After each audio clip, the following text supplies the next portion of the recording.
Educação à distância, mudando realidades.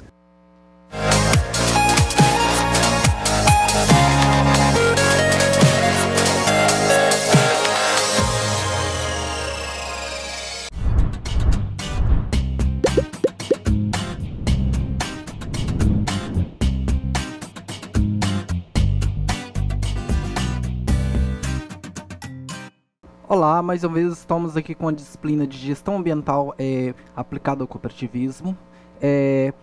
Hoje estará me auxiliando aqui a professora Márcia.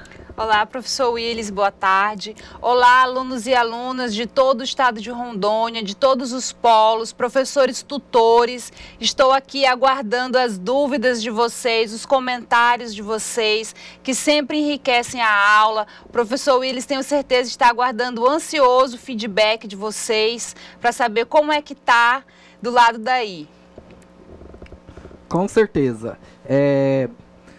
Hoje nós vamos trabalhar o conteúdo de legislação ambiental, política nacional do meio ambiente, estudos de impactos ambientais, EIA-RIMA e licenciamento ambiental.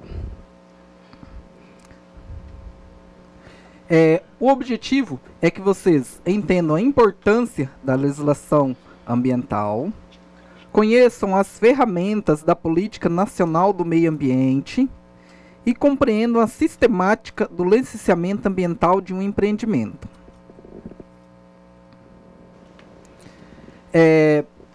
Legislação ambiental. Hoje nós vamos compreender um pouco como vários órgãos se articulam para proteger o meio ambiente e qual a importância disso. Nós vimos na aula passada que o meio ambiente, quando ele não é gerenciado adequadamente, ele pode ser destruído, pode ser degradado, e que essa degradação pode causar muitos danos para todas aquelas pessoas daquela região, inclusive podendo prejudicar até mesmo a sobrevivência da espécie humana e de todas as espécies em uma situação extrema. E hoje nós vamos compreender como é que no Brasil é feito esse gerenciamento para proteger o meio ambiente. Bom, então vocês já devem ter ouvido falar em algum momento de alguém que foi multado, ou às vezes até mesmo preso por causa de um crime ambiental. Mas quem é que faz essas multas? Quem fiscaliza como o meio ambiente está sendo cuidado? Que diretrizes são utilizadas para se fazer para se aplicar essas multas, para se tomar alguma providência? Então, quem multa? Será que é a polícia? Será que é o IBAMA? Será que são outras instituições? Hoje nós vamos compreender que não é só uma instituição que é capacitada para atuar protegendo o meio ambiente, mas uma série de instituições, um conjunto de instituições que estão organizadas e estruturadas. Bom, o meio ambiente, como já dissemos na aula passada, ele é tudo aquilo que nos rodeia. E, sendo tudo aquilo que está ao nosso redor, ele é considerado um bem que pertence a todos nós. Então, todos nós temos a obrigação, temos o direito de proteger esse ambiente e utilizá-lo. Você tem o direito de utilizar as águas, você tem o direito de utilizar o ar, tem o direito de utilizar o solo.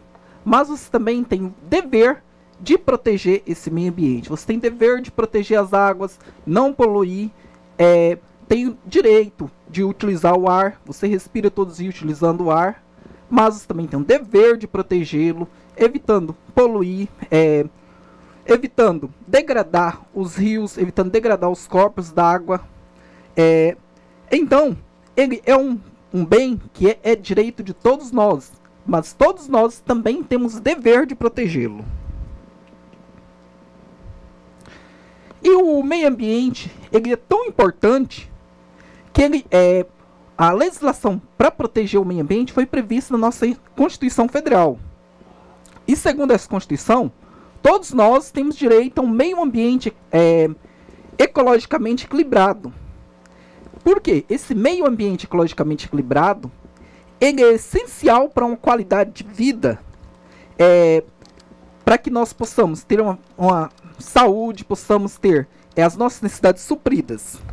Então, a responsabilidade do poder público, ou seja, do governo estadual, do governo municipal, do governo federal, proteger esse meio ambiente. Mas não só do poder público, é nosso dever também, de todos nós. Meu dever da professora está auxiliando, dever de vocês também defender o meio ambiente e preservar, não só para nós, mas também para as futuras gerações. Então nós temos o dever de proteger o ambiente para nós e para os nossos filhos, netos e assim sequencialmente. Essa proteção, ela busca fazer com que a nossa sociedade, nós possamos suprir as nossas necessidades, mas também possamos deixar um meio ambiente que também atenda às necessidades dos nossos futuros filhos ou netos, das futuras gerações. Ou seja, nós podemos suprir as nossas necessidades, mas não podemos comprometer a capacidade das futuras gerações de também suprir as necessidades delas. Entretanto, todos nós continuamos precisando de alimentos, de água, casa. E com a população cada dia maior, nós estamos já chegando em 7 bilhões de pessoas. Com essa população crescente, nós necessitamos a cada dia buscar mais recursos. Precisamos de mais alimentos, precisamos de mais água, precisamos utilizar mais ar, produzir mais. Isso também provoca o aumento de resíduos. E nós também procuramos a cada dia melhorar o nosso padrão de vida. Melhoramos nosso padrão de vida, consumimos mais. Mas, então nós precisamos encontrar um ponto de equilíbrio entre o desenvolvimento econômico e tecnológico, o crescimento da população e a preservação dos recursos naturais. Esse é um grande desafio de hoje. Por quê? A cada dia a população cresce, o que pressiona ainda mais os recursos naturais. E quando os recursos naturais são pressionados, eles vão reduzindo a quantidade que a natureza pode oferecer. Os dejetos também vão aumentando e a natureza vai reduzindo a quantidade de dejetos que ela consegue absorver. Então, como encontrar esse equilíbrio entre o que nós podemos progredir, a quantidade de pessoas que a Terra consegue sustentar e o desenvolvimento econômico e tecnológico que nós podemos realizar. Então, para equilibrar essas necessidades, precisamos estabelecer algumas limitações de uso ao meio ambiente. E o direito ambiental, ele traz essas limitações, ele procura limitar a quantidade que o homem pode interferir no meio ambiente, a quantidade de recursos que o homem pode retirar, a quantidade de dejetos que o homem pode lançar no meio ambiente e a forma que ele pode fazer essa retirada de recursos ou lançamento de dejetos. Mas o meio ambiente, contrário ao que alguns pensam, ele não é visto como uma assistência à natureza. Ele não é um instituto que visa assistir a natureza para que ela não seja, para que ela se torne intocada. Mas sim, ela tem uma visão antropocêntrica, ou seja, ela coloca o homem no centro. O que significa que o homem é considerado o centro das preocupações ambientais para a legislação ambiental. Então, o centro da preocupação para a legislação ambiental não é em si a natureza, mas sim o próprio homem. Ou seja, a legislação ambiental reconhece que se o meio ambiente for degradado, o próprio homem pode sofrer consequências. E para isso, ela procura limitar a quantidade de degradação que o homem pode causar na natureza, para que minimize as consequências que o homem pode sofrer. Então, as restrições que são impostas pela legislação ambiental, elas não têm como objetivo manter os recursos naturais intocados, mas sim utilizar eles racionalmente, visando garantir a disponibilidade de recursos necessários para uma vida digna para as gerações presentes e futuras. Então, a legislação ambiental, ela não busca manter uma floresta intocada, não busca manter um rio intocado, não busca eliminar todas as formas de poluição que o homem possa lançar sobre a natureza. Nem todas eliminar todas as possibilidades de retirada de recursos que o homem possa fazer, mas ele busca minimizar o efeito dessas retiradas de recursos ou lançamento de dejetos na natureza, para que a natureza consiga sustentar a nós, satisfazer as nossas necessidades e também satisfazer as necessidades das futuras pessoas, dos futuros indivíduos que possam vir a viver nesse mesmo local. Para isso, o governo trabalha com a Política Nacional do Meio Ambiente. Afinal, não adianta haver uma legislação ambiental se o governo não dispuser de ferramentas adequadas para intervir nas condutas sociais dos indivíduos, incentivando algumas condutas, restringindo outras. Então, não adianta nada ter uma legislação ambiental se o governo que vai aplicar essa legislação não dispor de ferramentas para incentivar algumas atitudes das pessoas e restringir outras. Essa restrição não é vista somente como uma multa ou uma prisão. Pode ser vista também como outras ações, que nós vamos ver logo adiante, que impedem que o homem haja sobre uma região específica, ou que dê algum benefício caso uma pessoa tenha alguma atitude que vá diminuir a degradação do meio ambiente. Então, a Política Nacional do Meio Ambiente direciona a criação de políticas públicas voltadas à preservação do meio ambiente. Bom, o que é uma política pública? Uma política pública é um conjunto de ações que visa coordenar o uso de recursos públicos e recursos privados em uma direção. Vamos imaginar, por exemplo, na saúde. Na saúde, o governo precisa garantir a saúde da população. Para isso, ele precisa ter algumas ações. Precisa criar hospitais, precisa promover ações de vacinação, precisa promover ações de conscientização para atitudes saudáveis. E essas ações estão reunidas em programas. Assim também é no meio ambiente. Nós temos, dentro das políticas públicas voltadas para o meio ambiente, nós temos um conjunto de ações que estão reunidas em alguns programas. Nós vamos ver alguma dessas ferramentas agora. Essas políticas públicas, elas são um conjunto de ações e atividades são desenvolvidas pelo governo para atingir um fim social. Como eu havia dito, é um conjunto de ações que estão visando atingir um fim. Assim como as ações de saúde visam atingir uma melhoria da saúde da população, as ações voltadas para o meio ambiente também visam promover um meio ambiente saudável. Atingir esses objetivos somente é possível através da eleição de áreas prioritárias. Então, uma das primeiras coisas que se deve fazer para atingir esses objetivos é estabelecer algumas áreas prioritárias. Aquilo que é prioridade, quem deve ser cuidado primeiro, aquilo que o governo deve ter mais atenção. Estabelecimento de padrões de qualidade ambiental. Bom, como nós vimos, a legislação ambiental ela não busca eliminar completamente a ação do homem sobre o meio ambiente, e sim reduzir essa ação ao nível que a natureza possa suportar. Mas quais vão ser esses níveis? Como é definido o quanto o homem pode agir no meio ambiente? Para isso são estabelecidos padrões de qualidade ambiental. Também a criação de normas para o uso sustentável dos recursos ambientais. Outra ação é a criação de normas. Nós vemos as leis que proíbem que uma pessoa despeje um resíduo em um local, legislação que procuram proibir a ação do homem sobre uma determinada área, que procuram normatizar como o homem vai tratar algum resíduo, e também temos o desenvolvimento de pesquisas que buscam garantir um uso eficiente desses recursos.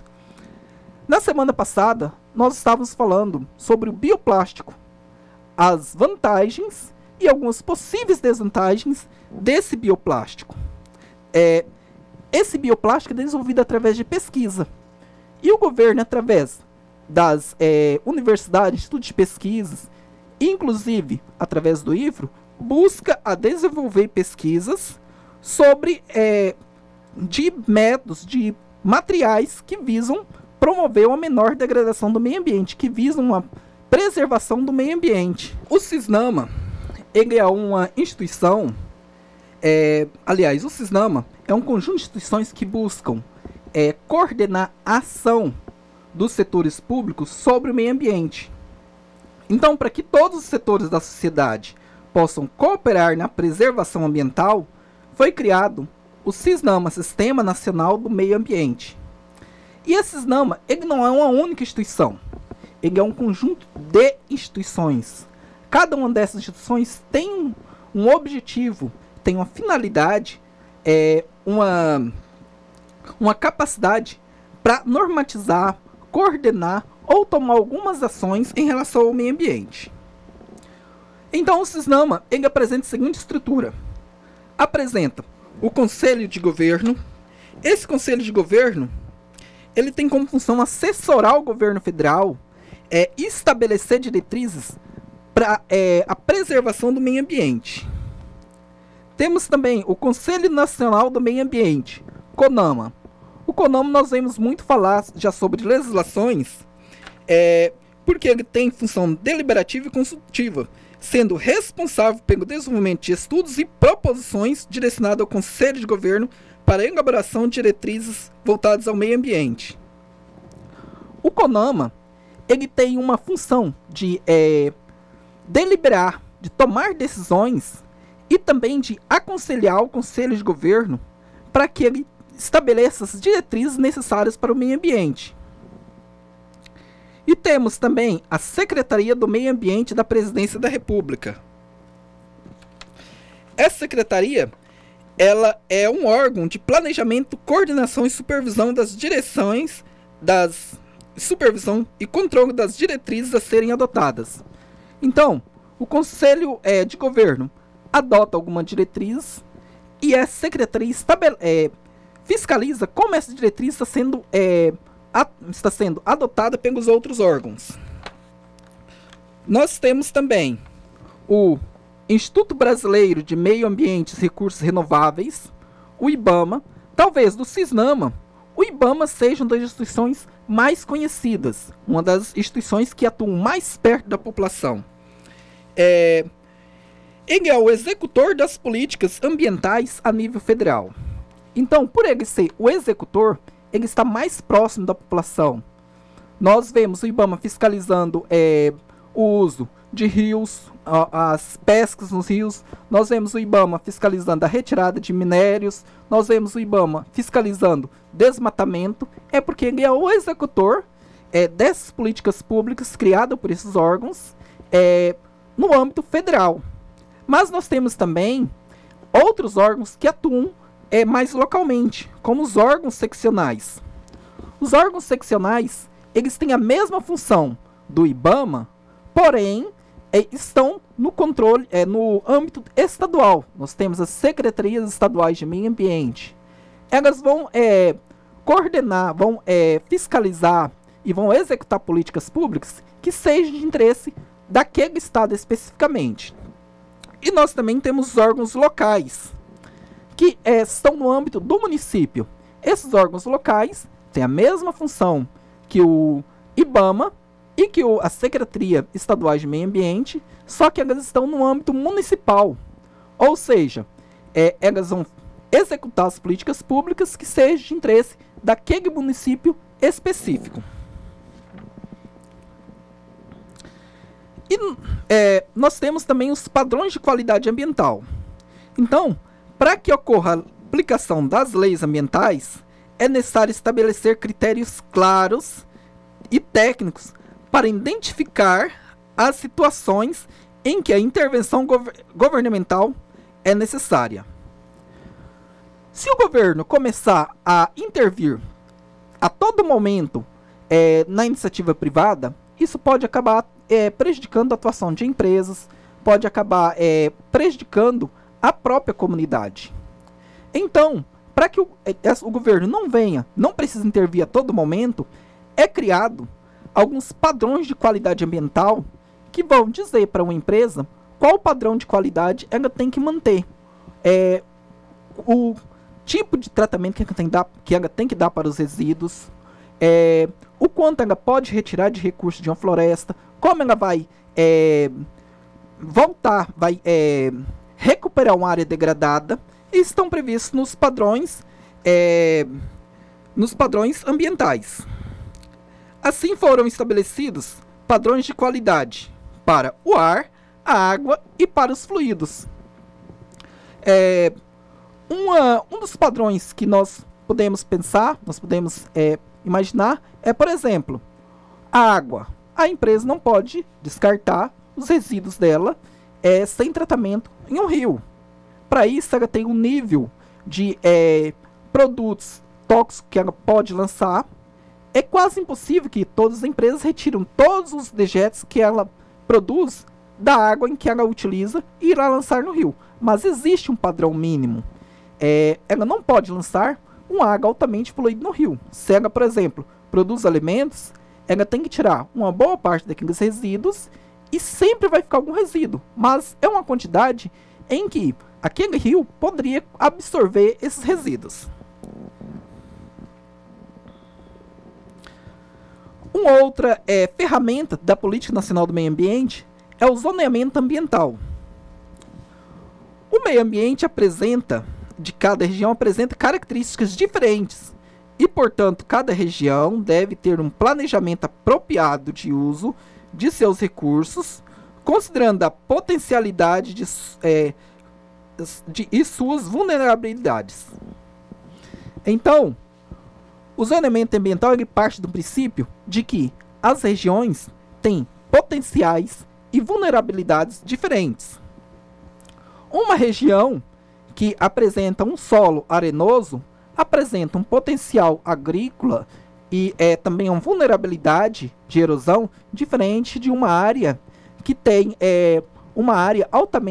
tem um solo altamente argiloso.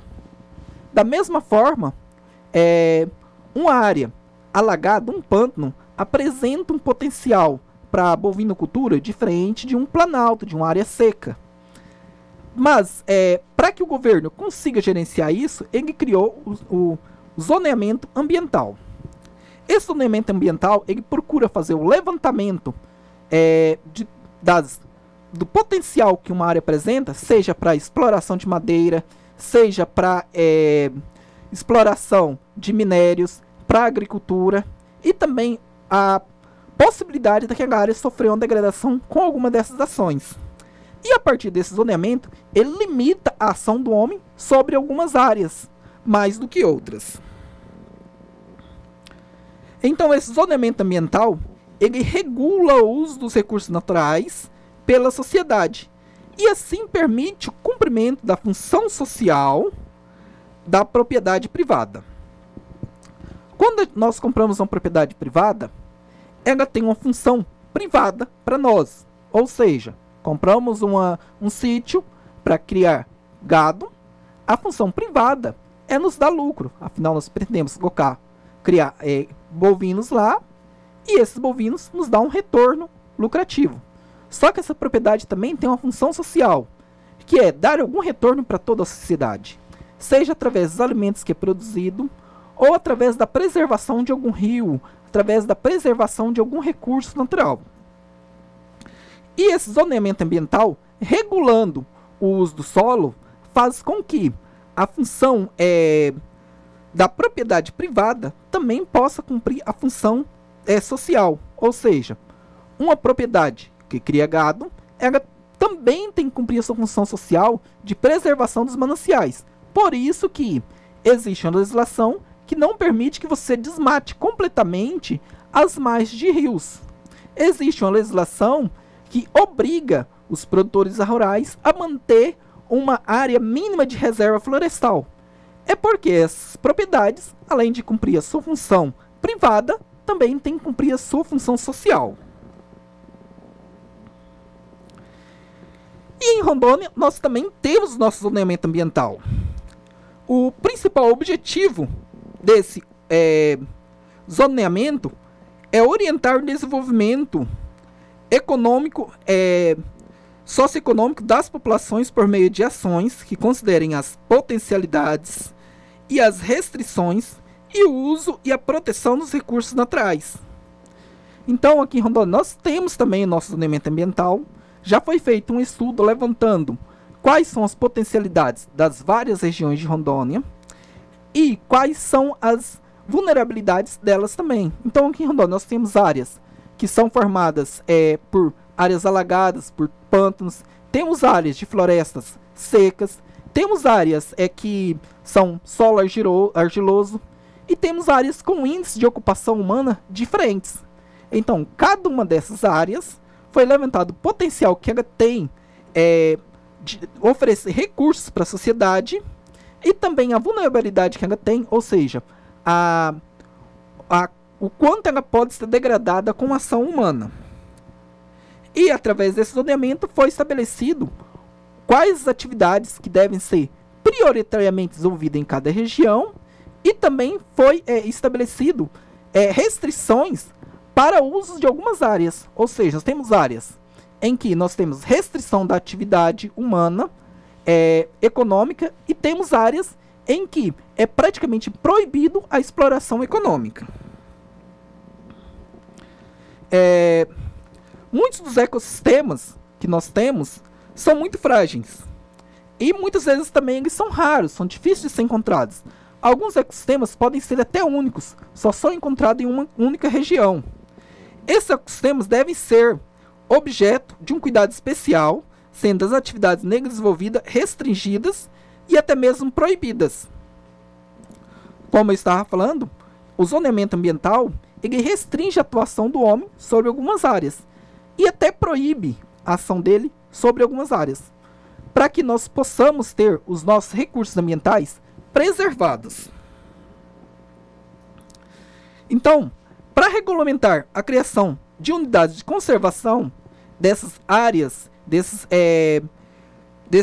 meio ambientes que são vulneráveis, foi editada a Lei 9.985, que criou o Sistema Nacional de Unidades de Conservação, o SNUC.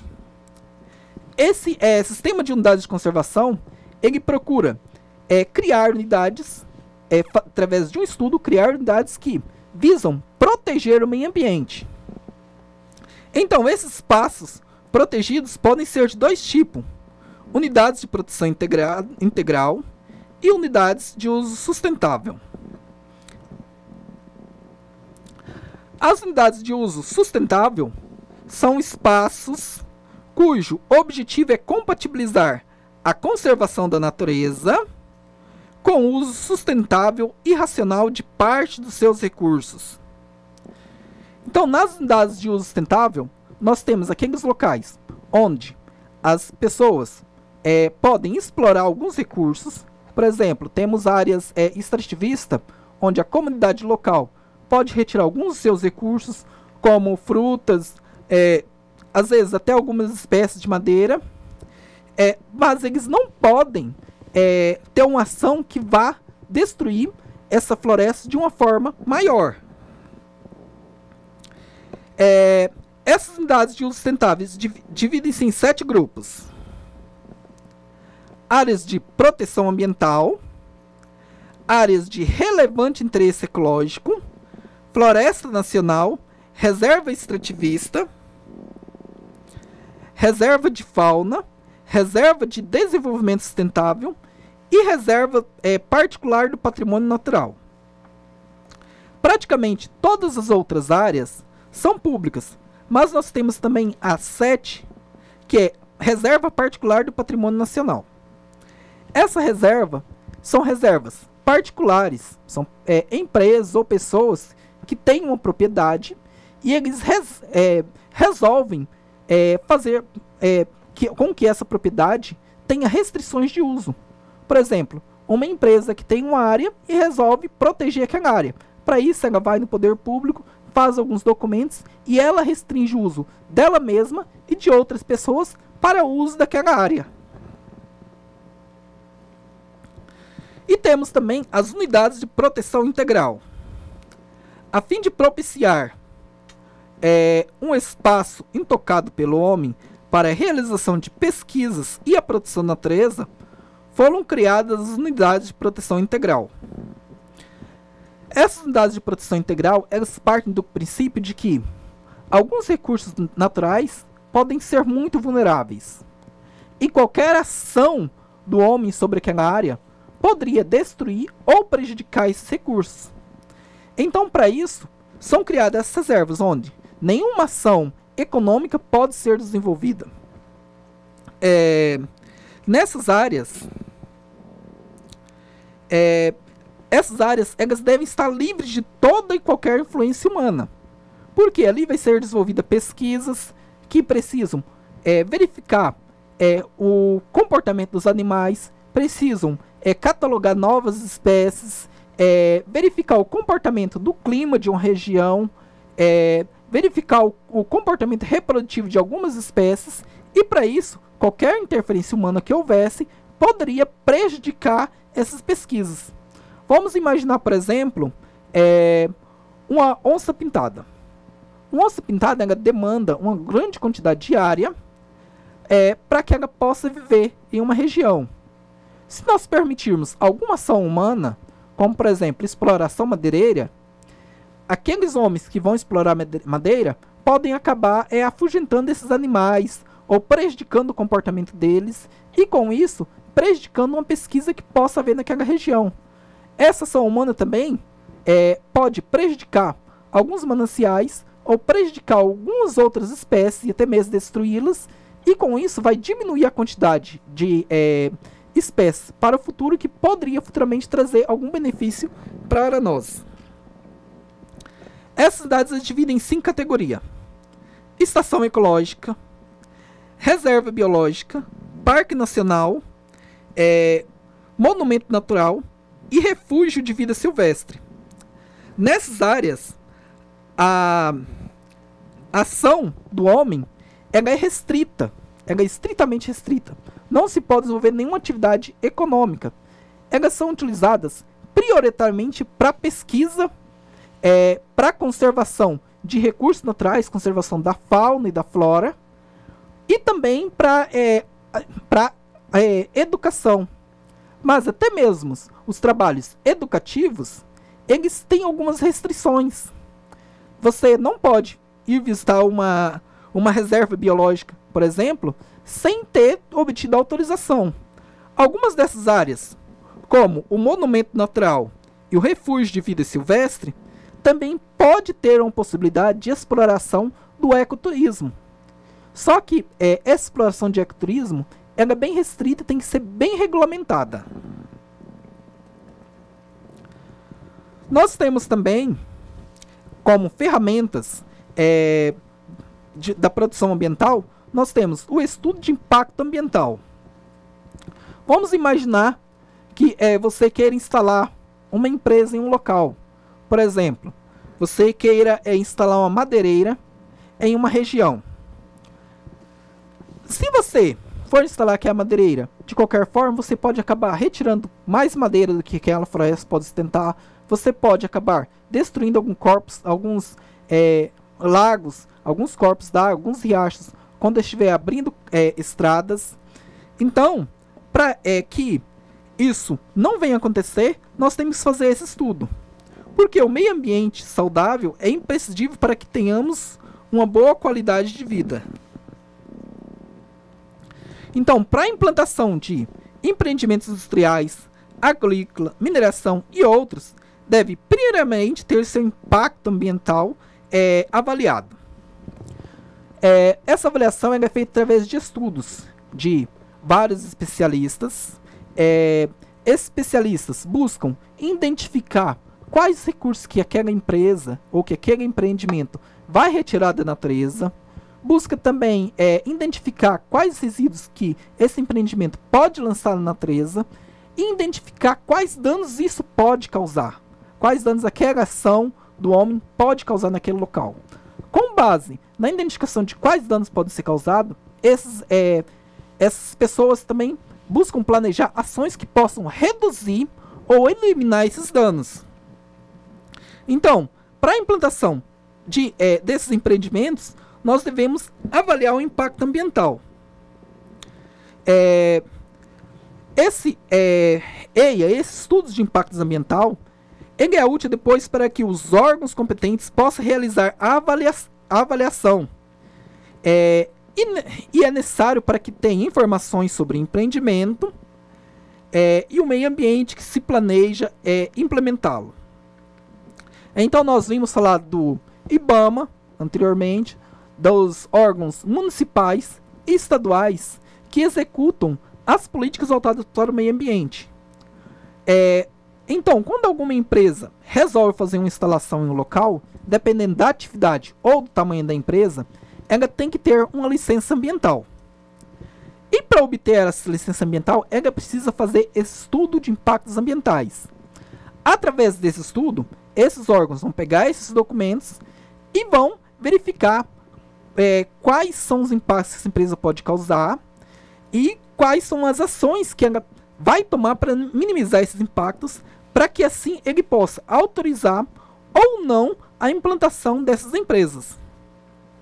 Então, essas informações sobre os impactos ambientais, as ações necessárias para minimizar ou eliminar esses impactos e quais são os benefícios que essas empresas vão causar, são informações que são levantadas no Estudo de Impacto Ambiental, o EIA.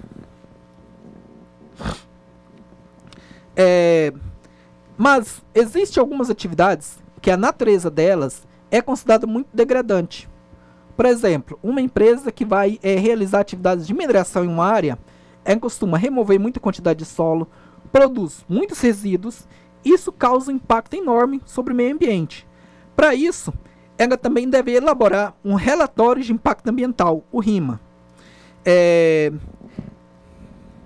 Esse documento ele vai apresentar uma conclusão dos trabalhos desenvolvidos no EIA, no Estudo de Impactos Ambientais, e vai analisar o potencial do impacto desses projetos e as medidas mitigadoras que serão adotadas. Esses impactos não só são impactos negativos, podem ser também impactos positivos. Não são só impactos sobre a floresta, ou sobre o rio, ou sobre as águas. São também impactos sobre toda a sociedade. Por exemplo, quando tivemos a construção das usinas aqui em Porto Velho, tivemos um fluxo migratório muito grande de pessoas para Porto Velho. Esse fluxo migratório promoveu toda uma pressão sobre a estrutura do município. E isso tinha que contar nesse relatório de impactos ambientais. Além disso, também teria que constar também os impactos sobre os rios, sobre as florestas que esse empreendimento iria causar. E também as medidas mitigadoras que as empresas que estavam construindo essa usina tomariam para eliminar ou minimizar esses impactos sobre a sociedade e sobre o meio ambiente. Por isso, nós tivemos várias ações dessas usinas voltadas à pesquisa dos peixes, voltada à construção de infraestrutura para a comunidade do município. Justamente essas ações estavam previstas nesse relatório para minimizar esses impactos ambientais sobre o ambiente e a sociedade. Se esse relatório e esse estudo de impactos ambientais for aprovado, se esses órgãos verificar que os benefícios que eles virão promover são condizentes com o impacto ambiental, ou seja, com a destruição ambiental ou com as dificuldades que vão promover na sociedade, esses órgãos podem dar o licenciamento ambiental. Então, todo empreendimento que seja potencialmente poluidor, capaz de causar degradação ambiental, ou ainda que utilize recursos ambientais, necessita de um licenciamento ambiental para que se possa ser desenvolvido. Então, sempre quando nós tivermos um empreendimento que ele tem um potencial degradante muito grande, isso pode ser de empresas ou empreendimentos que utilizem grandes quantidades de recursos naturais, como por exemplo, uma madeireira que retira floresta, que retira madeira da floresta. Pode ser uma mineradora, que também vai promover uma grande locomoção no solo. Ou até mesmo uma indústria química, que tem um potencial também de poluir grandes áreas. Essas empresas, esses empreendimentos, antes de serem implementados, eles vão ter que conseguir um licenciamento ambiental, uma autorização para que se possa ser montada essas empresas. E para conceder essa licença, os órgãos públicos, no âmbito federal, o IBAMA, e nos âmbitos municipais, estaduais e secretarias de meio ambiente, vão se basear no E e a RIMA. Então, basicamente, existem 3 modalidades de licença ambiental. Quando eu falei agora há pouco que antes do empreendimento ser implementado, antes dele ser instalado, ele precisa da licença. Então, ele precisa de uma licença prévia. Essa licença prévia mostra onde o empreendimento vai se localizar, quais são a previsão dos recursos que ele vai utilizar no futuro, quais os impactos que ele vai causar sobre o meio ambiente, sobre a sociedade. Essa licença ela tem 5 anos, pode ter até 5 anos de duração. É um prazo para que a empresa possa começar suas instalações, possa começar a definir onde ela vai ser instalada, verificar terreno onde aquela empresa vai ser construída e assim sequencialmente. Temos também a licença de instalação. Essa licença de instalação é aquela licença onde a empresa vai começar realmente a ser construída, onde ela vai ser instalada no local. Essa licença pode ter até 6 anos de duração. Nesse prazo, o empresário vai ter o tempo para ele construir a empresa e colocar ela em operação. E temos também a licença de operação. Essa licença pode ter uma validade de até 10 anos.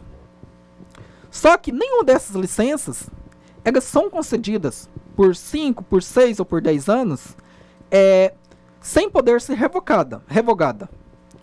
Se essa licença de operação é concedida e um ano depois verifica-se que a empresa não está prejudicando, o meio ambiente de uma forma que não estava prevista, os órgãos ambientais podem revogar essa licença e aquela empresa vai ter que parar suas atividades. Essa licença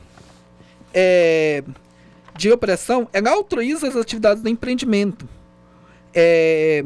após a verificação do efetivo cumprimento do que consta nas licenças anteriores, como as medidas de controle ambiental e condicionantes determinados na operação.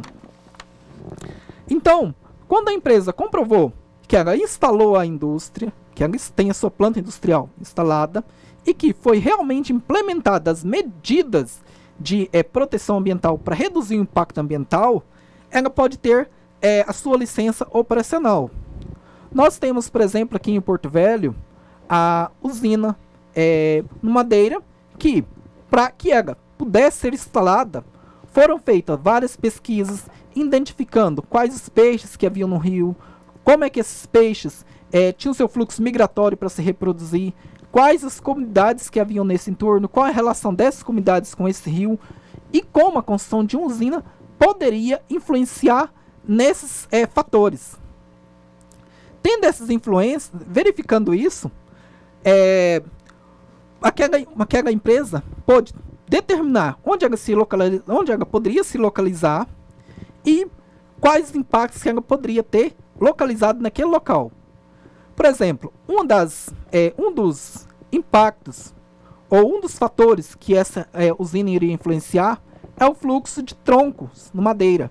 Nós sabemos que o Rio Madeira ele tem uma grande quantidade de troncos que descem todo ano rio abaixo. Esses troncos, eles também influenciam na vida dos peixes, no fluxo dos peixes no rio. Influencia na vida de vários micro-organismos nesse rio. E a construção de uma usina barrando essa água poderia prejudicar esses animais ou esses micro-organismos que vivessem abaixo da usina, porque os troncos ficariam retidos. Então, quando apresentaram o plano de licença prévia, o órgão ambiental não autorizou que fosse dada a licença de instalação se não houvesse um meio de permitir com que esses troncos descessem rio abaixo.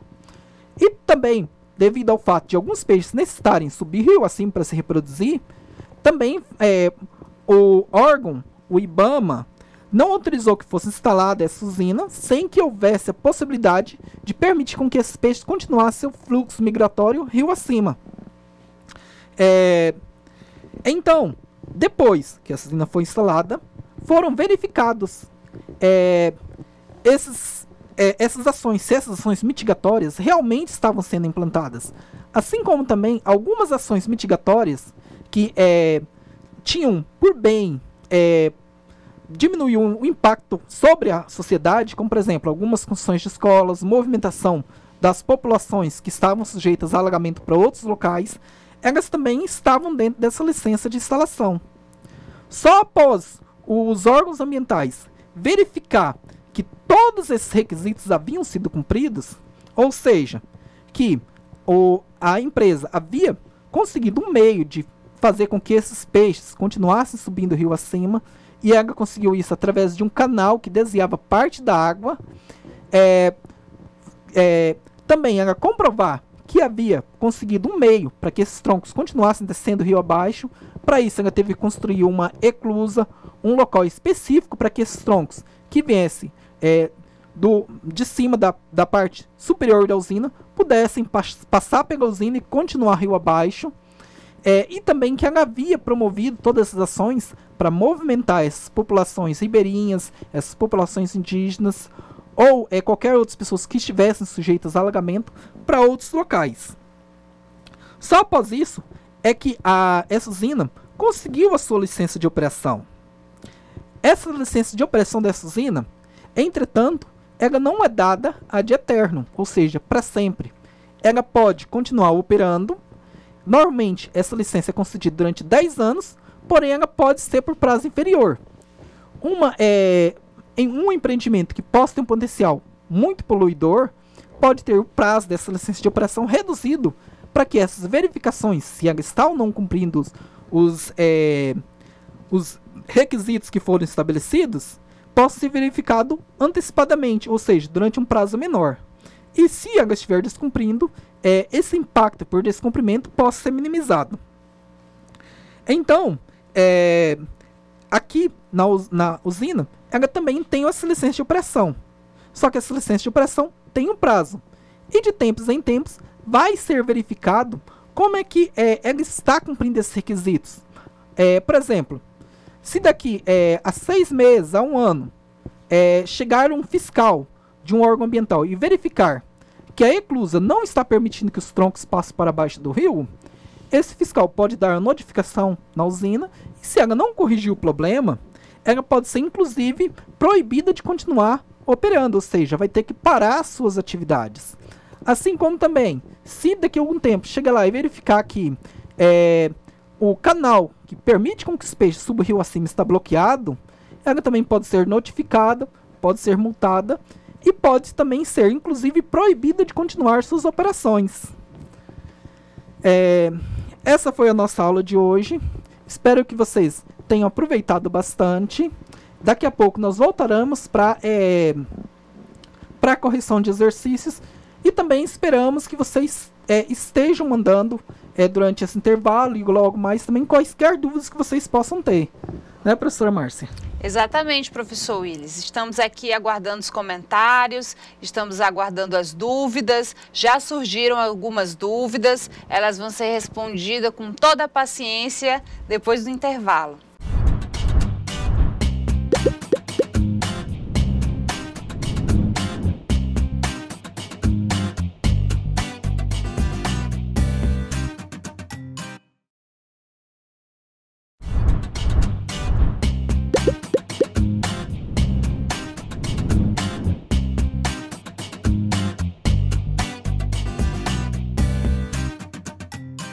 Olá, agora nós vamos fazer as nossas atividades de sala. A professora Márcia está tendo respostas para as atividades? Os alunos estão respondendo? Estamos sim, professor. Muitas atividades, muitas respostas para as atividades, desculpa. E vamos aqui para a primeira pergunta. A primeira questão é: o que é Cisnama? Eu selecionei aqui uma das respostas que foi encaminhada para a gente, da aluna Elaine, lá da escola Professora Quitéria, ali na região de Ariquemes. O que a aluna responde? A aluna responde que o Cisnama é o Sistema Nacional do Meio Ambiente e que não é uma instituição, mas sim um conjunto de instituições. E agora, professor Willis, será que a Elaine, lá da região de Ariquemes, acertou na resposta dela? Isso mesmo. O Cisnama, ele não é uma instituição, ele é um conjunto de instituições. Essas instituições visam coordenar as ações do poder público e também da sociedade para proteção ambiental. Entre essas instituições estão o IBAMA, o Conselho de Governo, a Secretaria de Governo, os órgãos estaduais e os órgãos municipais. Cada um deles tem algumas competências e eles, realizando essas competências deles, vão contribuir para a preservação do meio ambiente.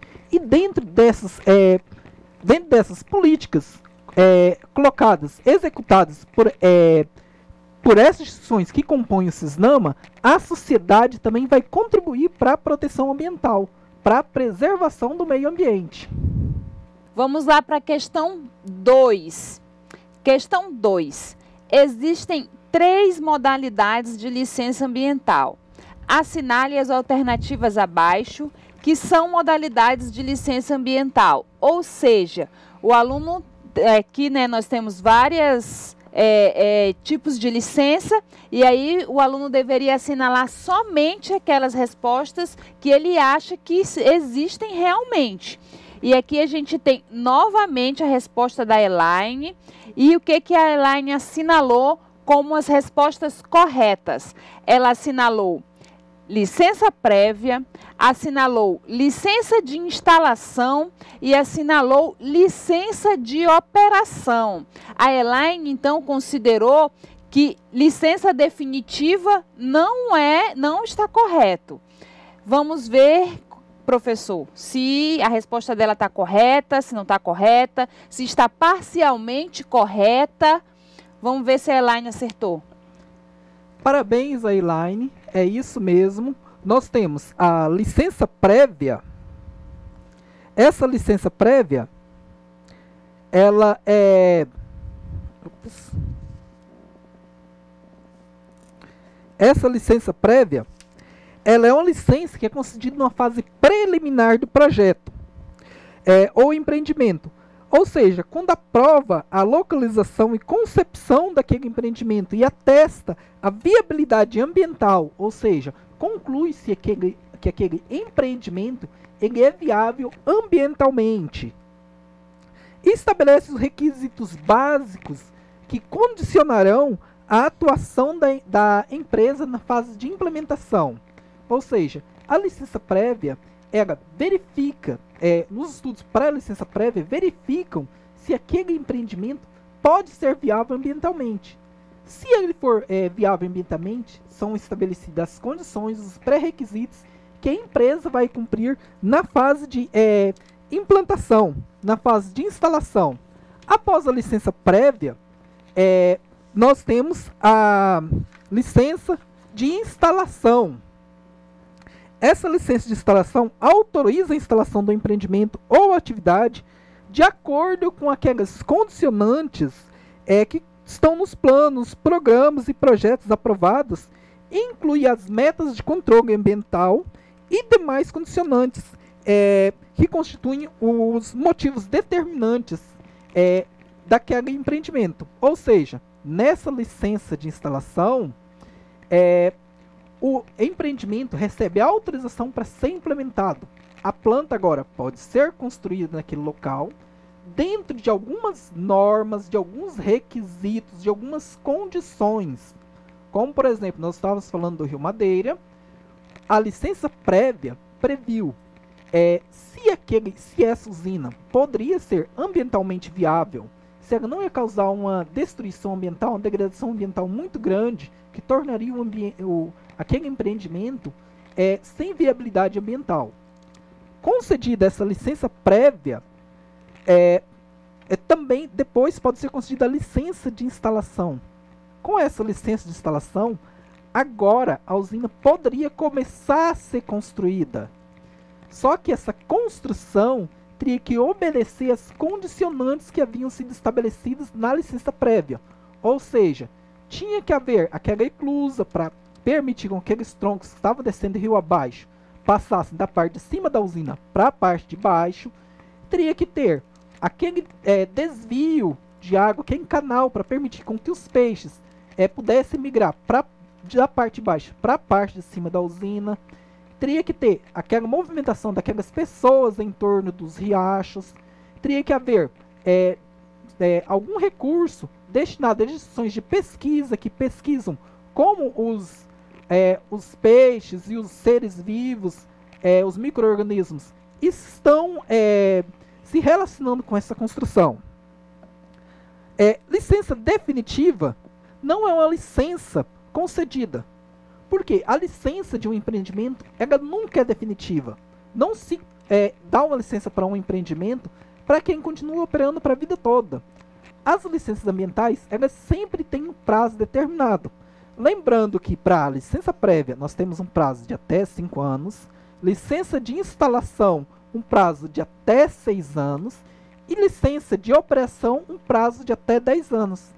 Qualquer uma dessas licenças pode ter prazo inferior.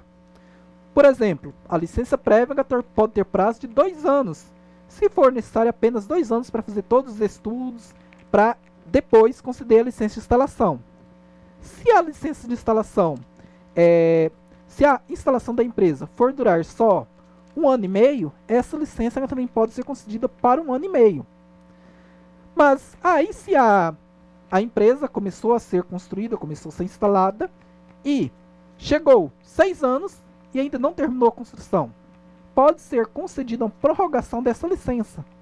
Por exemplo, as usinas do Rio Madeira, algumas chegaram a durar 10 anos, 11 anos, um prazo bem maior que 6. E nesse caso, elas teriam que solicitar uma prorrogação dessa licença para continuar a instalação da usina. E por último, nós temos a licença de operação. Essa licença de operação, ela autoriza a instalação do empreendimento após a verificação do efetivo cumprimento do que consta nas licenças anteriores, com as medidas de controle ambiental e condicionantes determinadas para a operação. Então, na licença de operação, nós temos agora algumas determinantes, algumas condicionantes que são estabelecidas para aquela empresa. Então, ela não pode, por exemplo, na usina aqui, começar a jogar um fluxo de água maior do que o permitido. Ela não pode, depois que foi instalada, impedir que aqueles troncos parem de descer rio abaixo. Ela não pode inviabilizar o fluxo migratório dos peixes. Se em algum momento isso for verificado, essa licença pode ser suspensa ou até mesmo revogada, prejudicando toda a operação da usina. E assim funciona para qualquer empresa. Toda empresa, ela recebe uma licença de operação por um prazo determinado que pode ser de até 10 anos.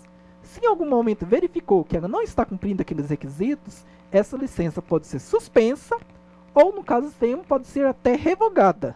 Isso aí, professor Willis. Estamos aqui também recebendo a resposta dos alunos lá da Escola Estácio de Sá, ali em Pimenta Bueno, e também da Escola Moacir Caramelo. É esse mesmo nome da escola?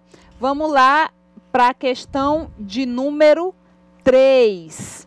A questão de número 3 pergunta o seguinte: marque a alternativa que apresenta o objetivo do EIA-RIMA.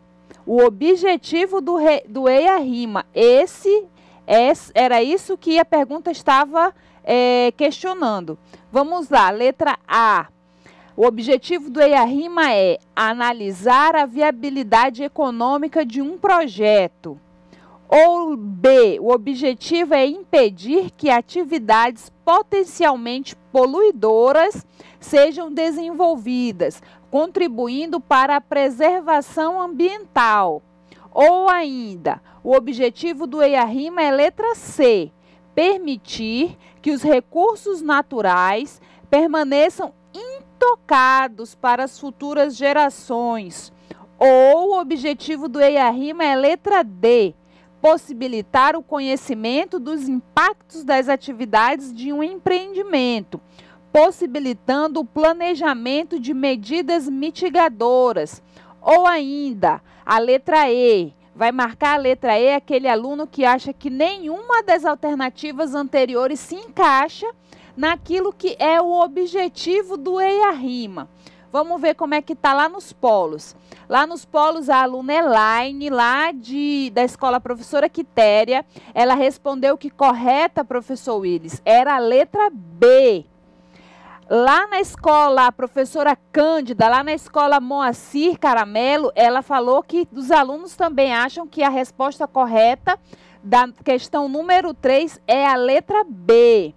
Entretanto, a aluna Poliana, lá da escola Estácio de Sá, lá de Pimenta Bueno, ela respondeu que a resposta certa é a letra D. E aí, professor Willis, quem acertou? A aluna Poliana está de parabéns, ela foi muito bem. Essa é uma questão, inclusive, que tinha um nível de dificuldade bem grande. E a resposta correta é realmente a letra D. Vamos analisar. Marca a alternativa correta. Qual é o objetivo do EIA-RIMA? Analisar a viabilidade econômica de um projeto? Não. Embora o EIA-RIMA possa ter alguma avaliação econômica, ele avalia a viabilidade ambiental. Mas não só avaliar a viabilidade ambiental de um projeto é um objetivo do EIA-RIMA. Nós temos um objetivo um pouco mais amplo. Então, letra A, analisar a viabilidade econômica do projeto, está equivocado. Letra B, impedir que atividades potencialmente poluidoras sejam desenvolvidas, contribuindo para a preservação ambiental. Um dos objetivos do EIA-RIMA é contribuir para a preservação do ambiental. Mas será que essa contribuição vem através de impedir que atividades potencialmente poluidoras sejam desenvolvidas? O que é uma atividade potencialmente poluidora? Uma atividade que pode poluir dependendo de como ela for desenvolvida. Por exemplo, a atividade de mineração é uma atividade potencialmente poluidora. Mas se ela estiver dentro de alguns requisitos, dentro de algumas condicionantes, essa atividade pode ser desenvolvida. Letra C. Permitir que os recursos naturais permaneçam intocados. Nós vimos lá, agora há pouco na aula, que não é um objetivo, não é o centro da legislação ambiental, não é a natureza, não é o meio ambiente em si, mas o centro da legislação ambiental é o homem. Ou seja, a legislação ambiental não tem por objetivo impedir que o homem explore os recursos naturais, mas sim impedir que essa exploração possa prejudicar a satisfação das necessidades da sociedade presente e das gerações futuras. Então, a letra 6 também está incorreta. Letra D. Possibilitar o conhecimento dos impactos ambientais das atividades de um empreendimento, possibilitando o planejamento de medidas mitigadoras. Corretíssima. O EIA-RIMA, ele é um estudo dos impactos ambientais para que os órgãos possam conhecer quais impactos ambientais esse empreendimento pode ter no meio ambiente. E, conhecendo esses impactos, planejar medidas que diminuam, que reduzem ou que mitiguem o impacto ambiental desses empreendimentos. E a D, como alternativa E, como nós temos a alternativa D correta, podemos concluir que ela também está incorreta. É isso aí, professor. Parabéns também aos alunos da Escola Primavera. A professora já tinha encaminhado aqui que os alunos haviam fechado na letra D, que foi a resposta correta. Então, antes mesmo do professor corrigir, os alunos já tinham acertado a questão, entenderam o conteúdo. E agora vamos para a próxima questão. A 4, a questão número 4. Vamos lá, professor. Para que serve o zoneamento ambiental? Questão importante essa. O zoneamento ambiental serve para, letra A, impedir que o proprietário possa usar sua propriedade como bem desejar. Letra B, regulamentar o uso dos recursos naturais pela sociedade, permitindo o cumprimento da função social da propriedade privada. Letra C, identificar os recursos naturais que existem no solo para que possam ser extraídos com o mínimo de gastos. Ou ainda serve para, letra D, avaliar as propriedades rurais para que possam ser comercializados por um valor justo. Ou ainda, a pegadinha da questão, nenhuma dessas alternativas que foi dita até agora é a resposta correta. E aí você marca a letra E porque você acha que nenhuma se adequou, nenhuma resposta se adequou a essa pergunta, que era saber para que serve o zoneamento ambiental. Os professores dos polos, professor, me passaram o seguinte: todo mundo lá, a Escola Tubarão, a Escola Moacir Carvalho, a Escola Estácio de Sá, a Escola Professora Quitéria, todo mundo, professor, fechou na letra B. Todo mundo acha que é regulamentar o uso dos recursos naturais e cumprir a função social da propriedade privada.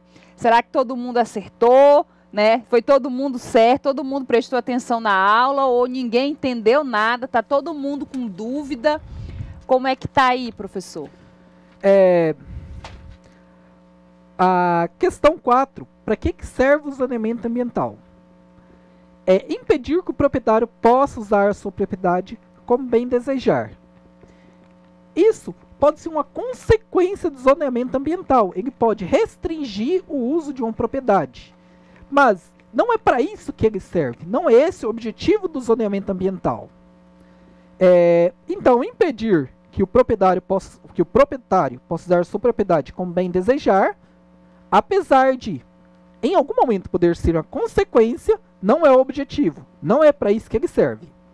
E a letra B, como os alunos responderam muito bem, regulamentar o uso dos recursos naturais pela sociedade, permitindo o cumprimento da função social da propriedade privada. Corretíssima. O zoneamento ambiental, ele é justamente um estudo e estabelecimento das potencialidades e vulnerabilidades do solo, das regiões, para que possa ser definido quais serão as prioridades de uso para aquela região. E determinando quais são essas prioridades de uso, promover a preservação ambiental daquele local. Identificar os recursos naturais que existem no solo para que possam ser extraídos com mínimos gastos. Apesar de, quando se faz um zoneamento ambiental, também identificar os recursos naturais que existem no solo, isso não é feito para que eles possam ser extraídos com menos gastos. E muito menos é um objetivo do zoneamento ambiental. Avaliar as propriedades rurais para que possam ser comercializadas por um valor justo. O zoneamento ambiental não faz isso e nem o objetivo. Também a alternativa D está incorreta. E a letra E, nenhuma das alternativas, como a alternativa B está correta, a E só pode estar incorreta. Professora, temos alguma pergunta dos alunos? Professor, não é exatamente uma pergunta dos alunos, mas nós temos sim aqui um questionamento. O questionamento é o seguinte: o senhor falou de unidades de proteção integral. Sim. E a pergunta é, existe aqui no nosso estado de Rondônia unidades de proteção integral? Sim, existem. Aqui no nosso estado, como eu falei na aula, inclusive estou voltando lá, nós temos um zoneamento ambiental. Nesse zoneamento ambiental foram estabelecidas quais são as vulnerabilidades e quais são as potencialidades do solo rondoniense. E dentro dessas potencialidades e vulnerabilidades foram estabelecidas as atividades prioritárias para cada solo. Algumas áreas, por serem muito vulneráveis, o solo delas ser muito arenoso, muito sujeito à degradação, foram estabelecidos um uso restrito, mas existe também algumas áreas que, devido ao valor biológico que elas têm, como a Reserva Federal do Guaporé, a Reserva Biológica de Columbiara, elas foram estabelecidas como unidades de proteção integral. Dentro dessas unidades, a ação do homem é muito restrita, podendo ser somente feito uso para pesquisa e para educação, se houver autorização. Existem outras reservas de proteção integral, as quais eu não lembro o nome no momento, mas existem outras além dessa. E existem também várias reservas de proteção que não são de proteção integral, de uso sustentável, como nós temos, por exemplo, a reserva extrativista do Cuniã.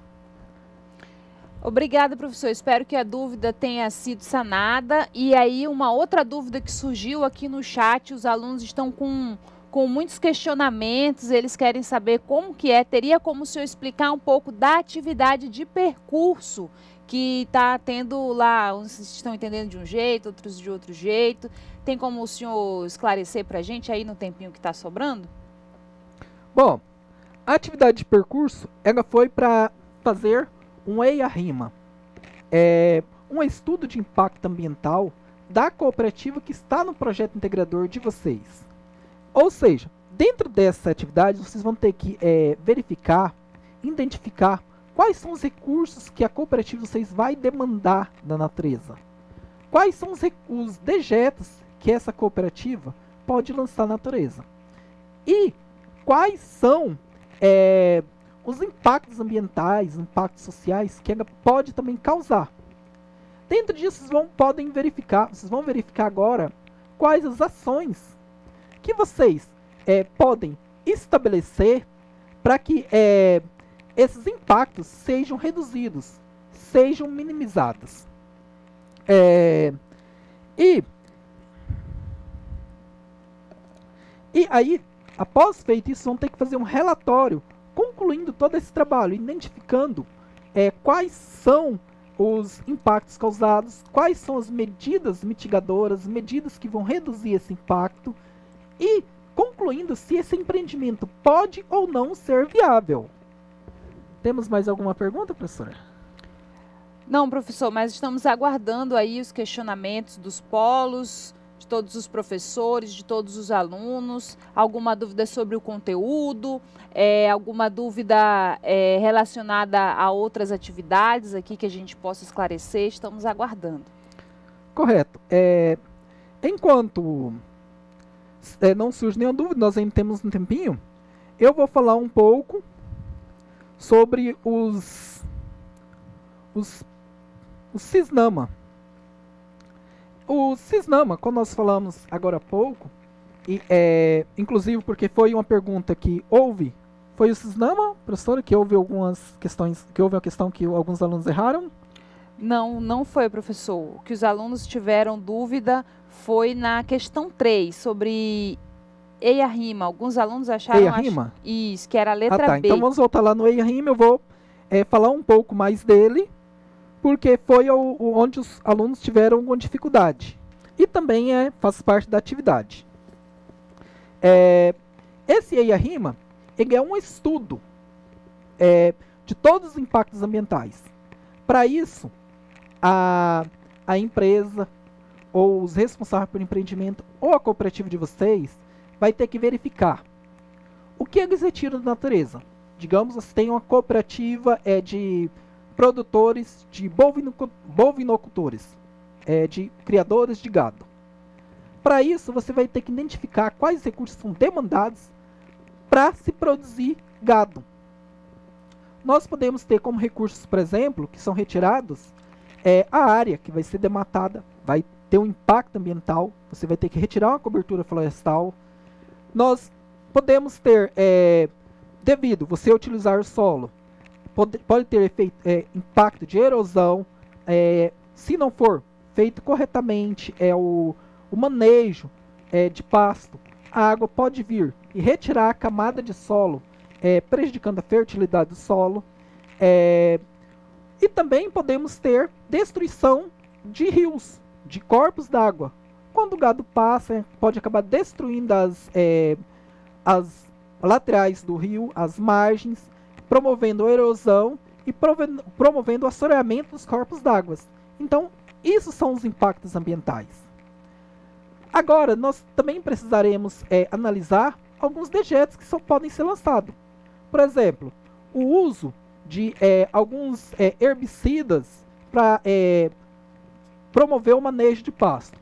Esses herbicidas podem poluir o solo, podem matar algumas espécies que não estavam previstas, podem contaminar, intoxicar animais.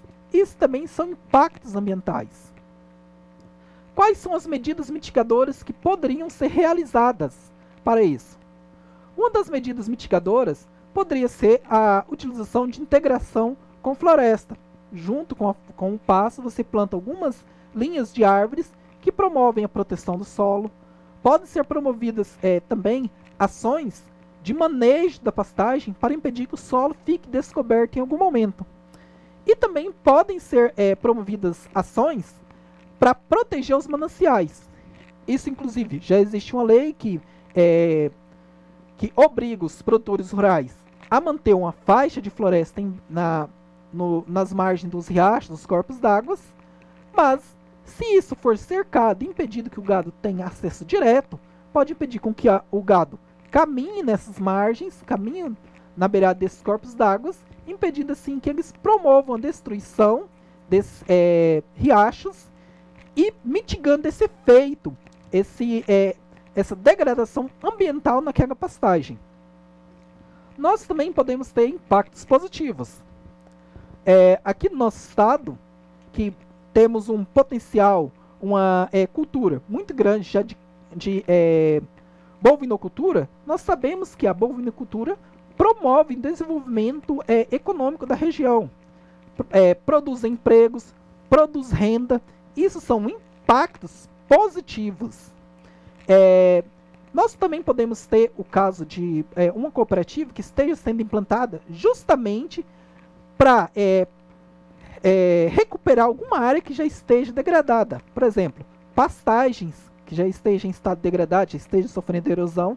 Essa cooperativa vai ser implantada e tenha planos para divulgar conhecimento, divulgar tecnologia e dar acesso aos produtores a essa tecnologia justamente para que eles consigam recuperar essas áreas.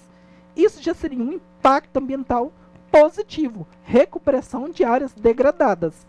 Então, nós podemos ter impactos ambientais negativos, que é a degradação ambiental, podemos ter impactos ambientais positivos, que seria a recuperação de áreas degradadas ou recursos ambientais, e junto disso teremos que elaborar as medidas mitigadoras para reduzir esses impactos ambientais negativos e aumentar o benefício desses impactos positivos. Nós já estamos no final da nossa aula, estamos nos despedindo de vocês, nos aguardamos para a próxima aula ansiosamente, e sempre que vocês tiverem alguma dúvida, podem perguntar, que nós sempre estaremos aqui disponíveis para auxiliá-los. Certo, professor Márcia? Certo, professor Willis. Até a próxima, alunos e professores tutores.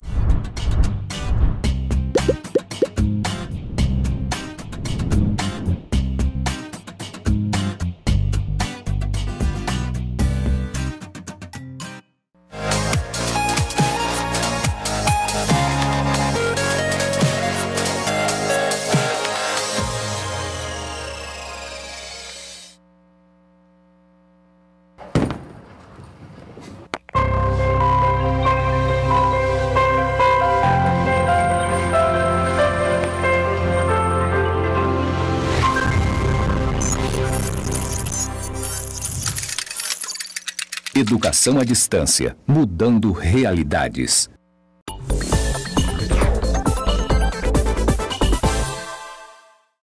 Para que possamos equilibrar as necessidades de sobrevivência do ser humano com as medidas de proteção e prevenção do meio ambiente, é vital haverem dispositivos legais que garantam esse equilíbrio.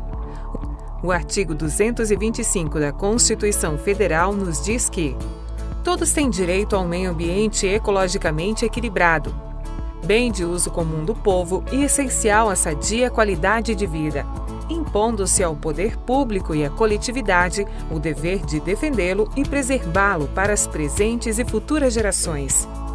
Deste modo, é preciso reunir condições mínimas e essenciais à existência e manutenção dos processos ecológicos para permitir, abrigar e rever todas as formas de vida no planeta Terra. O direito ambiental considera que o homem é o centro das preocupações ambientais. Por isso, foram criados dispositivos para zelar por essas condições de existência. Entre eles, podemos citar os principais: Política Nacional no Meio Ambiente, lei que define os mecanismos e instrumentos de proteção do meio ambiente no Brasil. Entre suas especificações, impõe que o poluidor é obrigado a indenizar danos ambientais que causar, independente da culpa, impondo ao poluidor a obrigação de recuperar e/ou indenizar prejuízos causados.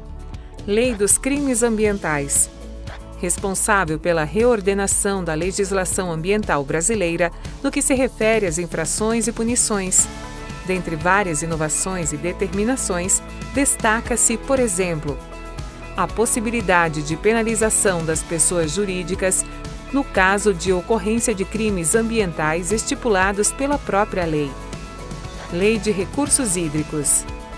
Define a água como recurso natural limitado, dotado de valor econômico que pode ter usos múltiplos: consumo humano, produção de energia, transporte, lançamento de esgotos, além da coleta, tratamento, armazenamento e recuperação de informações sobre recursos hídricos. Lei do Parcelamento do Solo Urbano. Estabelece as regras para loteamentos urbanos, proibidos em área de preservação ecológica, naquelas onde a poluição representa perigo à saúde e em terrenos alagadiços. Novo Código Florestal Brasileiro. Dispõe sobre a proteção da vegetação nativa, tendo revogado o Código Florestal Brasileiro de 1965. Desde a década de 1990, a proposta de reforma do Código Florestal suscitou polêmica entre ruralistas e ambientalistas. Viu só? Elas são apenas algumas das leis que visam preservar a natureza. Afinal, todo indivíduo tem direito de utilizar e obrigação de preservar os recursos ambientais.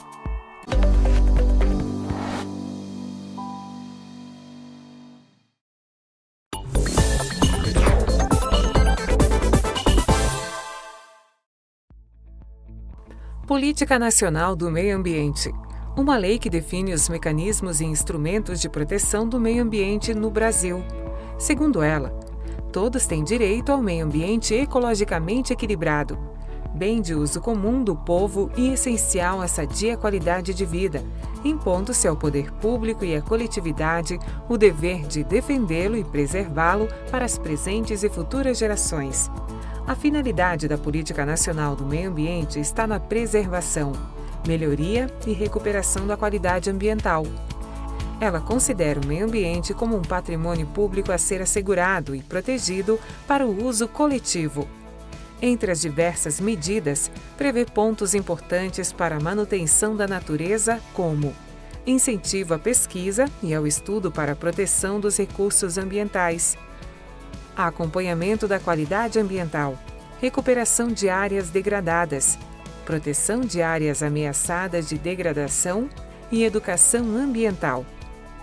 Os objetivos da Política Nacional do Meio Ambiente compreendem a compatibilização do desenvolvimento econômico e social com a preservação do meio ambiente, definição de áreas prioritárias de ação governamental e estabelecimento de critérios e padrões de qualidade ambiental e de manejo de recursos ambientais. além do desenvolvimento de pesquisas e tecnologias para o uso racional dos recursos ambientais. Ela também impõe a recuperação e/ou indenização dos danos causados aos recursos ambientais por agentes poluidores ou predadores.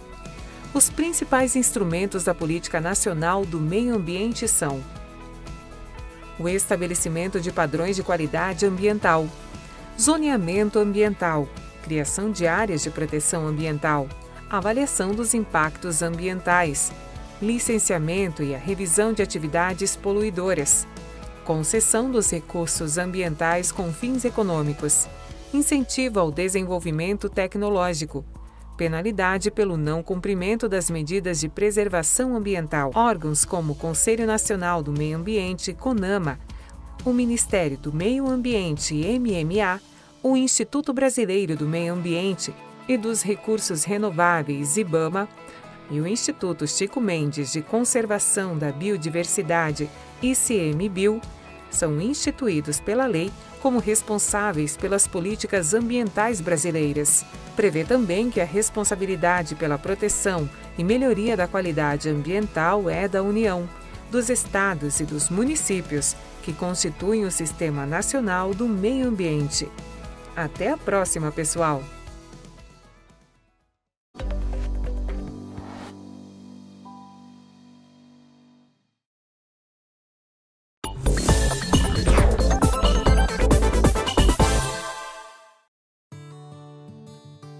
Sabemos para que a relação do homem e da natureza tenha seu equilíbrio mantido, são necessárias, além da consciência ambiental, leis que assegurem as ações do homem e beneficiem ao mesmo tempo o meio ambiente. Para isso, de maneira a manter as necessidades humanas, sociais e econômicas, são necessárias medidas reguladoras ambientais. De acordo com a Política Nacional de Meio Ambiente, o licenciamento tem como função garantir que um empreendimento possa realizar suas atividades se estiver de acordo com uma série de requisitos ambientais, levando-se em conta os requisitos sociais e econômicos. O licenciamento ambiental é um instrumento com respaldo legal que permite o reconhecimento público de que as atividades serão realizadas em consonância com a legislação ambiental e em consideração à qualidade ambiental. O IBAMA é responsável por licenciar as atividades desenvolvidas onde os impactos ambientais ultrapassem os limites territoriais do Estado onde está implantado o empreendimento. Nos locais onde os impactos avaliados sejam restritos ao território do Estado, a competência para avaliação e emissão das licenças será de responsabilidade dos órgãos estaduais e municipais. Para que seja realizado o processo de licenciamento ambiental, são necessárias 3 etapas. Licença prévia. É solicitada ao IBAMA na fase de planejamento da implantação do empreendimento.